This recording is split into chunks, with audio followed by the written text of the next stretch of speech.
আমার মায়ের ভীষণ শরীর খারাপ ছিল, আমি সেই জন্য অক্ষয়ের বিয়েতে যেতে পারিনি আমি, তবে যাবো। তার কাছে সবাই একটু আমার মায়ের জন্য প্রার্থনা করবেন যেন আমার মা তাড়াতাড়ি সুস্থ হয়ে আমার দোকানে আসে, জয় মা তারা দোকানে যেন আবার আসে। গুড নুন বন্ধুরা, সবাই কেমন আছো?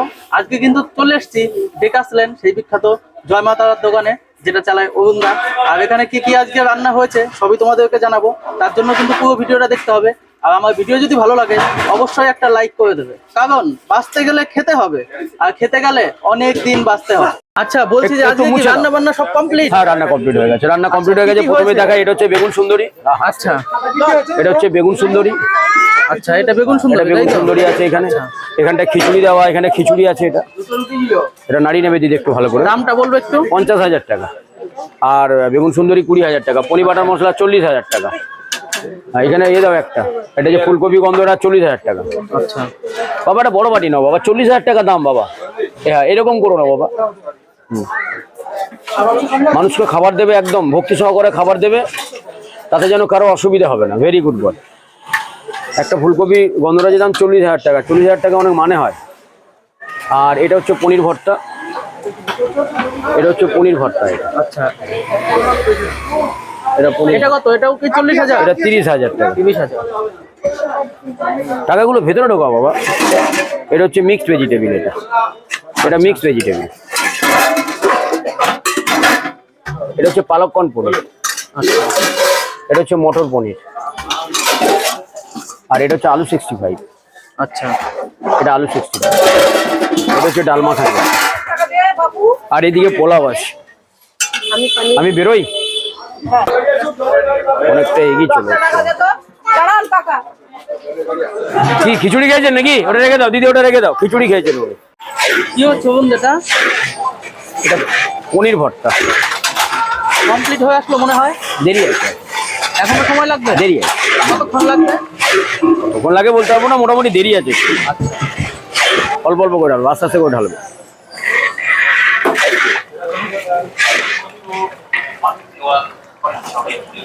গরম জল দিলে নাকি? গরম জল দিলে না, জল দিলাম।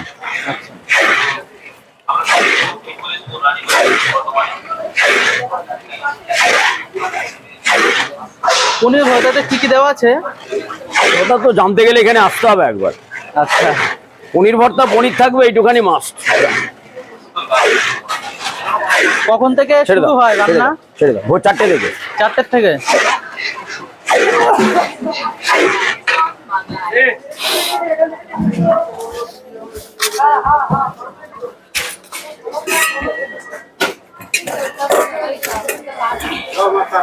জয় মা তারা, জয় মা তারা।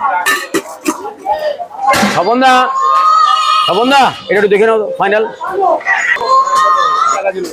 আরে এর নিচে একটা কাঠ লাগানো, এর নিচে একটা কাঠ লাগানো, ওইটা লাগানো। ওই তো আরে ওই তো পাথর আছে লাগানো, ওই পাথরটা লাগা। যে দীপঙ্কর আর দীপঙ্করের তখন বিয়ে হয়নি, দীপঙ্কর ভাইয়ের হবু স্ত্রী, ও আমার ছোট বোনেরই তো মতো।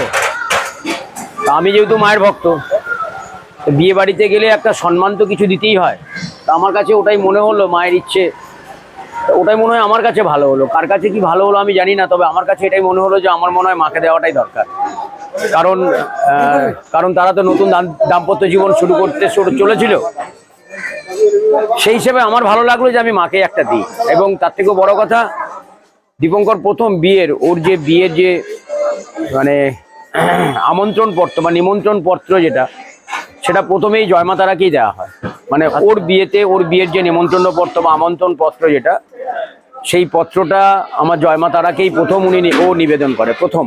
আচ্ছা, মানে ওখানেই মাকে জানিয়েই তারপরে সবাইকে ও এখন নিমন্ত্রণ করতে এসেছিল। মানে দীপঙ্কর দার সাথে দীপঙ্কর দার ওয়াইফও এসেছিল না, ওর একদিন পরে এসে, মানে ওই দিনই সন্ধ্যাবেলা না, ওই তারপরের দিনে এসেছিল। আচ্ছা, দীপঙ্কর একাই এসেছিল। আর ফুড পিপলের বিয়েতে তাহলে যাওয়া হয়নি? আমার মায়ের ভীষণ শরীর খারাপ ছিল, আমি সেই জন্য অক্ষয়ের বিয়েতে যেতে পারিনি আমি, তবে যাব, ওর বাড়িতে যাব, ওর পরিবারের সাথে আমি দেখা করে আসবো। অক্ষয়ের জন্য, অক্ষয়ের পরিবারের জন্য, অক্ষয়ের পুরো পরিবারের জন্য আমার মাই আছে, যেটা মাকে আমি অক্ষয়ের বাড়িতে গিয়েই দিয়ে আসবো। আচ্ছা, আমার পক্ষে যাওয়া সম্ভব হলো না, মায়ের ভীষণ শরীর খারাপ, সেই কারণে আমার মা প্রায় এখন 1-1.5 মাস আসতে পারবেন না হয়তো দোকানে। কি হয়েছে? মায়ের শরীর ভীষণ খারাপ, মায়ের ভীষণ শরীর খারাপ। একটু রেস্ট থাকলেই ডাক্তারবাবুর সাজেশন, উনি যদি 1-1.5 মাস রেস্ট থাকেন তাহলে উনি তাড়াতাড়ি সুস্থ হয়ে উঠবেন। তা আমি সবার কাছে প্রার্থনা করি, সবার কাছে কামনা করি। ডায়াবেটিসও আছে তাই তো? আমার মা সবার কাছে, সবাই একটু আমার মায়ের জন্য প্রার্থনা করবেন যেন আমার মা তাড়াতাড়ি সুস্থ হয়ে আমার দোকানে আসে, জয় মা তারার দোকানে যেন আবার আসে। হ্যাঁ, এটাই বলা। এই চিপসগুলো তুলে নয়, চিপসগুলো একদম মায়ের প্রত্যেক দিন মালা যেন চেঞ্জ থাকে। যদি চেঞ্জ না করতে পারা যায়, চেঞ্জ করে দিও, শুধু জল দিও মাকে, সেটাই মা যথেষ্ট। একদম একদম একদম, মা ভালো করুক, সবাই মঙ্গলময় মা, সবাই ভালো করুক মা। একদম, জয় মা তারা, জয় মা তারা, জয় জয় তারা। গতদিন কার বাড়িতে গিয়েছিলাম? ও আচ্ছা, আমি এক বন্ধুর বাড়িতে গিয়েছিলাম।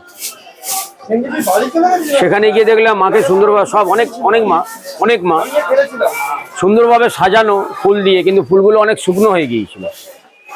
আমি বললাম এই ফুলটা কতদিন আগে দিয়েছো?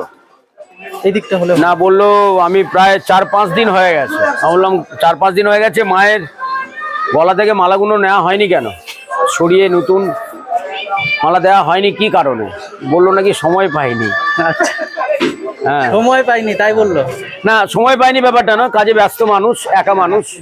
আমি বললাম যাই হোক মা, তোমার তো কষ্ট বোঝেই, তুমি সত্যিই সময় পাওনি, সেটা নিয়ে নয় কষ্ট, তুমি হয়তো সময় হয়তো পাওনি। তবে আমার অনুরোধ, মায়ের গলায় যারা মালা দেন তাদেরকে প্রত্যেকদিন যদি মাকে মালা দিতে নাও পারেন তাতে তো মার কোনো অসুবিধে নেই, কিন্তু যে মালাটা দেবেন সেই মালাটা তারপরের দিনে খুলে নেবেন। কারণ আমরা যেরকম বাসি জামা কাপড়, আমার পরিবার যেরকম বাসি জামা কাপড় পরে থাকতে পারে না, প্রত্যেক দিনের জন্য ধোয়া হলো, পরিষ্কার হলো, সেটা পরে, সেটাই সবাইকে জানানো। যে কোনো আপনারা, ভগবান আপনাদের কাছে আছে, আপনাদের বাড়িতে আছে, সেটাকে চেষ্টা করবেন প্রত্যেক দিনের মালাটা প্রতিদিন চেঞ্জ করে নেন। না হয় সম্ভব না হয় ঠাকুর জল তো দেন, সেই সময় মালাটাকে একটু খুলে নেবেন।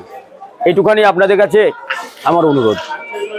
তো আজকের ভিডিওটা কেমন লাগলো অবশ্যই কিন্তু কমেন্টে জানাবে, আর ভালো লাগলে লাইক কমেন্ট শেয়ার করতে কিন্তু ভুলবে না। তো আজকের মতন এই পর্যন্তই, দেখা হচ্ছে পরবর্তী ভিডিওতে।